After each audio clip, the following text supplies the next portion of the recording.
kita perempuan, kita tak batal wuduk dan kita tidak aurat dan kita boleh bersalam dengan yang pertama, adik-beradik kita, adik-beradik kandung kita, adik-beradik kandung, seibu sebapa, kemudian adik-beradik sebapa, kemudian adik-beradik seibu. Sebab mereka ini bukan kita panggil sebagai adik-beradik tiri ya. Walaupun ibu yang sama, ayah berbeza, tapi kita panggil adik-beradik seibu. Kemudian contoh yang lain, bapa yang sama, ibu yang berbeza. Walaupun di antara lelaki dan perempuan dipanggil adik-beradik sebapa, maka semua istilah adik-beradik ini tidak aurat, boleh bersalam dan tak batal wuduk. Okey, baiklah. Seterusnya, siapa lagi kita boleh bersalam? Adik-beradik ibu kita. Semua adik-beradik ibu kita, kita panggil sebagai bapa saudara ataupun emak saudara. Atau mereka ini walaupun perempuan ataupun lelaki, kita boleh bersalam dan tidak aurat dan tidak batal wuduk.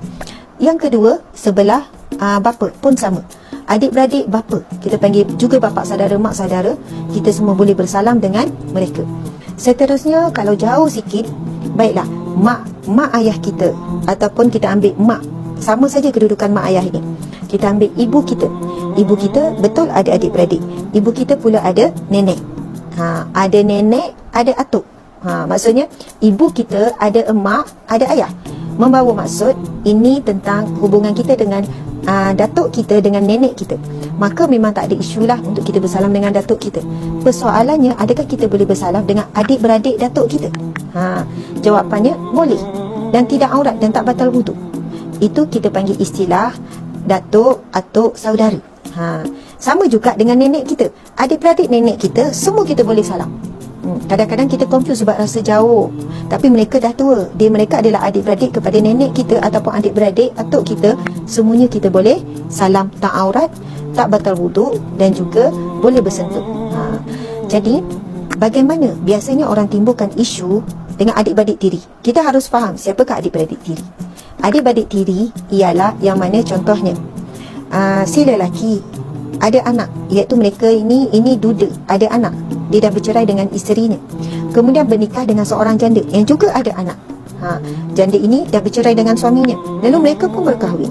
Bila mereka berkahwin, anak daripada janda dan juga duda ini, mereka ini adik-beradik tiri. Adik-beradik tiri ini baru betul istilah adik-beradik tiri. Dan adik-beradik tiri ini, ia kekal ajnabi, orang asing. Mereka tak boleh bersalam, mereka tak boleh batal wuduk apabila bersentuh, dan mereka aurat, perlu jaga selama-lamanya. Yang tak auratnya adalah apabila janda dan duda ini bernikah lalu telah melakukan persetubuhan, maka antara bapa tiri dengan anak perempuan ini, maka boleh bersalam, tak batal wuduk dan tidak aurat. Hanya hubungan bapa tiri ini saja yang tidak aurat dengan anak tiri, dengan syarat telah melakukan persetubuhan. Begitu juga dengan ibu ni. Ibu ni bila bernikah dengan seorang lelaki duda ni, lelaki duda ni ada anak lelaki, maka ia tak batal wuduk dan juga boleh bersalam dan juga tidak aurat. Tapi bagaimana dengan adik-beradik tiri? Ia kekal aurat, dia adalah ajnabi. Jadi ini yang kita sebutkan ajnabi, orang asing, ia kekal asing. Bahkan mereka ini boleh bernikah, adik-beradik tiri ini boleh melakukan pernikahan, boleh bernikah sesama adik-beradik tiri.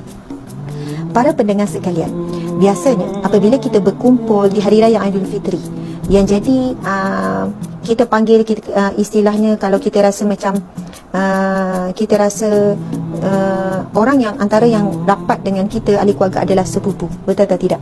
Sepupu kerana ibu kita dengan adik-beradik kita, dengan adik-beradik ibu kita, ya betul, kita tak batal. Kita dengan adik-beradik bapa kita pun kita tak batal. Tetapi anak mereka adalah sepupu kita. Anak kepada adik-beradik ibu ataupun adik-beradik ayah, kita panggil sepupu.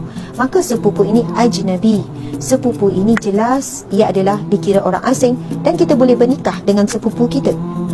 Maka kita dilarang, ataupun bahasa yang jelasnya, kita diharamkan untuk bernikah, untuk bersentuh, untuk bersalam. Aurat pun perlu jaga sebagaimana orang luar, walaupun kita rasa rapat. Mungkin ada dengan kita yang pernah membesar sekali dalam satu rumah, duduk dekat, sekampung, dan kita rapat. Walau bagaimanapun, hukum tetap hukum, haram tetap haram.